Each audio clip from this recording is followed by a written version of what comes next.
В районе эпидемия. Здравствуйте! Приветствуем вас на нашем канале, посвященном здоровью, отдыху и развлечениям. Медицинская маска является распространенным способом защиты от инфекций, передающихся воздушно-капельным путем, в том числе вирусных. Маска не является панацеей и не защищает от инфекции на 100%, но уменьшает ее количество, а значит и вероятность заболеть. При эпидемиях маски являются дефицитным товаром, поэтому в нашем видео мы расскажем вам, как с помощью подручных средств буквально за считанные минуты самому изготовить несколько простых видов масок. Итак, начнем. Для этой маски понадобится салфетка средних размеров и 2 канцелярские резинки. Салфетку складываем гармошкой.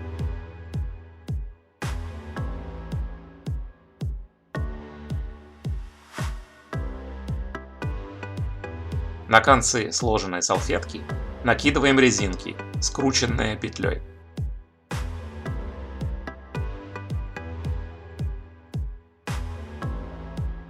Такую маску можно очень быстро изготовить, но также быстро она выходит из строя.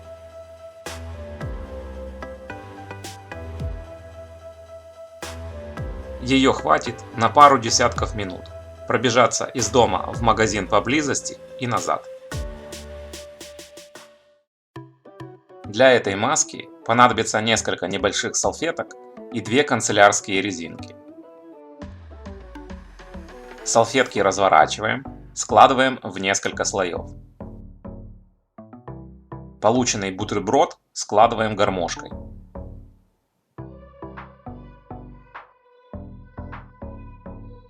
На концы накидываем резинки, скрученные петлей.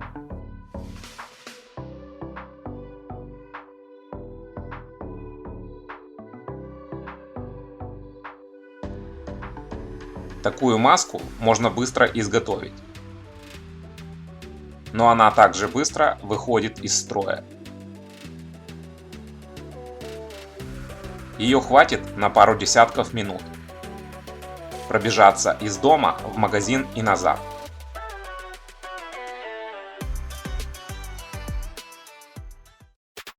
Для этой маски понадобится обычный носовой платок и канцелярские резинки. Сложенный платок вначале раскладываем, а потом складываем в несколько раз, пропустив через его концы канцелярские резинки. Такую маску легко изготовить, но она немного неудобна из-за узких резинок.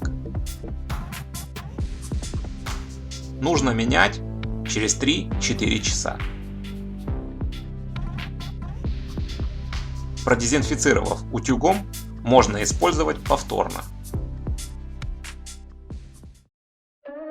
Для этой маски понадобится бинт шириной 14 и более сантиметров или марля и канцелярские резинки. Бинт или марлю складываем минимум в 4 слоя, рекомендуем 6 или 8 слоев. На концы сложенного бинта или марли накидываем резинки, скрученные петлей. Такую маску легко изготовить, но она немного неудобна из-за узких резинок. Нужно менять через 3-4 часа. Продезинфицировав утюгом, можно использовать повторно.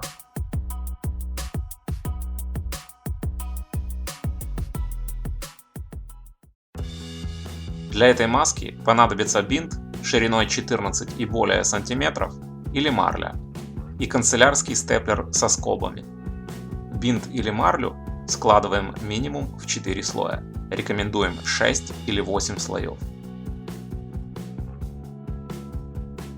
Отматываем кусок марли или бинта длиной 20 см и вырезаем завязки шириной 7-8 см. Завязки скручиваем и прикрепляем скобами к маске. После этого скрепляем скобами оставшуюся часть маски. Такую маску можно быстро изготовить. Ее немного неудобно одевать из-за завязок, но зато удобно носить. Маску нужно менять через 3-4 часа. Продезинфицировав утюгом, можно использовать повторно. Стирать такую маску не рекомендуется, скрепки могут заржаветь. Для этой маски понадобится бинт шириной 14 и более сантиметров или марля, резинка для трусов или похожая и иголка с ниткой. Бинт или марлю складываем минимум в 4 слоя, рекомендуем 6 или 8 слоев. Изготавливаем крепление из резинки длиной 14-15 см. Резинки пришиваем к концам маски.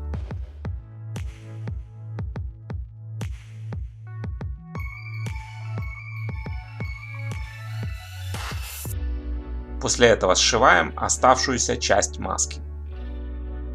Такую маску можно быстро изготовить. Ее удобно одевать и носить. Нужно менять через 3-4 часа. Продезинфицировав утюгом, можно использовать повторно. Такую маску можно стирать. К ней отлично подойдут различные очки для комплексной защиты. Страйкбольные, солнцезащитные или даже от обычной болгарки.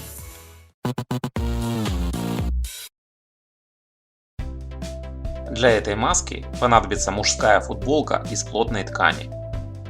Футболку надеваем на голову шейным отверстием в сторону лица. Рукава завязываем за головой. Поправляем шейное отверстие, чтобы максимально закрыть лицо. Носить такую маску можно несколько часов. После этого необходимо менять. К такой маске отлично подойдут различные очки для комплексной защиты.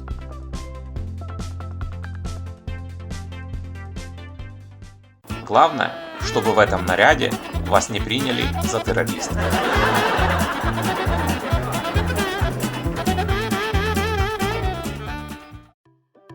Для этой маски понадобятся мужские семейные трусы из плотной ткани. Трусы надеваем на голову через одно из отверстий для ног, широким отверстием в сторону туловища. Затем надеваем на голову второе отверстие для ног. Поправляем трусы, чтобы максимально закрыть лицо. Носить такую маску можно несколько часов, после этого необходимо менять. К такой маске отлично подойдут различные очки для комплексной защиты.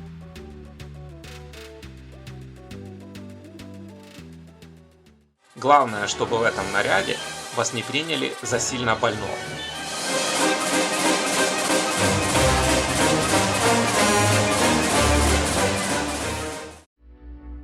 Итак, мы рассказали вам о различных видах масок для защиты от вирусов и инфекций, передающихся воздушно-капельным путем. Вы можете выбрать любую, подходящую для ваших условий. Надеюсь, наше видео оказалось для вас полезным. Спасибо, что посмотрели. Оставляйте ваши комментарии, ставьте лайки и подписывайтесь на наш канал. Будьте здоровы!